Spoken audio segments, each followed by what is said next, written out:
Maoist chief Devji లొంగుబాటు. అదే బాటలో అగ్రనేతలు మల్లా రాజిరెడ్డి, నూనె నరసింహారెడ్డి 1-2 రోజుల్లో అధికారికంగా ప్రకటించే అవకాశం. వీరితో పాటు పీపుల్ లిబరేషన్ గెరిల్లా ఆర్మీ ఇతర క్యాడర్కి చెందిన మరో 40 నుంచి 50 మంది వరకు ప్రస్తుత పోలీసులు రాడార్లకు వచ్చినట్టు తెలుస్తోంది. దాదాపు పుష్కరకాలం తర్వాత అప్పటి పరిస్థితుల్లో కేఎస్ పార్టీ నుంచి బహిష్కృతుడయ్యారు. ఆయన స్థానంలో ముప్పాల లక్ష్మణరావు ఎలియాస్ గణపతి పార్టీకి సారథ్యం వహించారు.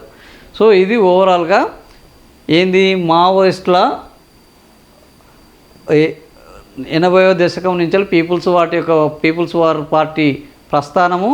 ఆ తర్వాత ఆ పార్టీ రకరకాలుగా ఏంది తుపాకును నమ్ముకొని పోలీసులని టార్గెట్ చేసి ఒక వర్గం వైరంతో ముందటికి పోవడము. ఆ తర్వాత పేదలకు అనుకున్న లక్ష్యాలను నెరవేర్చకపోవడము, పేదలకు చేరువ కాకపోవడము, అమాయకమైన ప్రజలు కూడా వీళ్ళ యొక్క కాల్పుల్లో చనిపోవడము. సో నక్సలైట్ ఉద్యమం రోజుకింత బలహీనం కావడానికి అంతో ఇంతో తోడ్పడ్డది. అయితే ఆపరేషన్ కగార్ అని అమిత్ షా పెట్టుకున్న లక్ష్యంతో మొత్తం ఇంకా పూర్తిగా నక్సలిజము అనేది లేకుండా తుడిచేసే కార్యక్రమానికి సమయం దగ్గర పడ్డది. ఇంకా ఎన్నో రోజులు లేదు. ఆపరేషను కగారు మార్చి 2026. ఇప్పుడు ఫిబ్రవరిలో ఉన్నాము, మార్చికి ఇంకో వారం రోజులు ఉన్నది. ఈ వారం రోజులలోనే ఈ 40-50 మంది సిసి కేంద్ర కమిటీ సభ్యులు, సెంట్రల్ కమిటీ సభ్యులు దాదాపుగా లొంగిపోయారు. ఇంకా మిగిలిన వాళ్ళు ఎవరు ఉన్నారంటే ఇట్లా ఒకరో ఇద్దరు బడే చొక్కారావు అలియాస్ దామోదర్, వీళ్ళు ఒకరో ఇద్దరు ఉన్నారు. ఇడ్మాని మొన్ననే కథం పట్టించారు. ఇట్లా అనేక మందిని చంపేశారు. సో వీళ్ళు బయట దొరికితే చంపేస్తామన్న పరిస్థితిలో ఉన్నారు. కాబట్టి కనీసము తెలంగాణ పోలీసులు ఇప్పుడు కాంగ్రెస్ పార్టీ అధికారంలో ఉన్నది. వీళ్ళని ఆశ్రయిస్తే వీళ్ళు చంపకుండా మనని జనంలో దృష్టికి తీసుకొచ్చి పోలీసులు పట్టుకొని మనల్ని అప్పగిస్తారు. సో దట్ బతికి బట్ట కొట్టవచ్చు. ఇడ్మా కూడా ఇదే ప్రయత్నం చేశారు. ఆయన తెలంగాణకు వద్దామనుకున్న కార్యక్రమంలోనే ఆంధ్రప్రదేశ్లో ఆయనను మట్టుపెట్టడం జరిగింది. ఎందుకు అంటే అది ఆల్రెడీ కూటమి ప్రభుత్వం ఉన్నది కాబట్టి అక్కడ సమాచారం లీక్ కావడం, ఆయన చచ్చిపోవడం. సో ఇట్లా నక్సలైట్లను కథం పట్టి మేము లొంగిపోతామురా బాబు అన్నా కూడా మిమ్మల్ని బతకనిచ్చేది లేదు అని అంటోంది కేంద్ర ప్రభుత్వము. సో నక్సల్స్ను మొత్తం హతమార్చే కార్యక్రమం మొదలుపెట్టారు.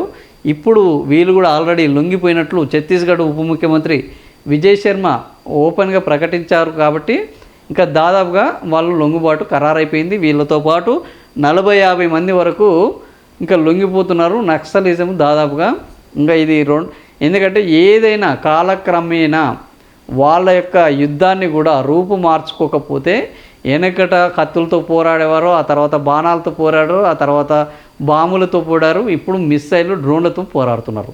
యుద్ధం కూడా తన స్వరూపం మార్చుకుంటుంది. సో అట్లా పేదల పక్షాన యుద్ధం చేసేవాళ్ళు కూడా వాళ్ళ యొక్క స్వరూపాలను మార్చుకోకపోతే కాలక్రమేణా అంతరించిపోతారు అనేదానికి నక్సలిజం ఈరోజు ఒక బిగ్గెస్ట్ నిదర్శనము.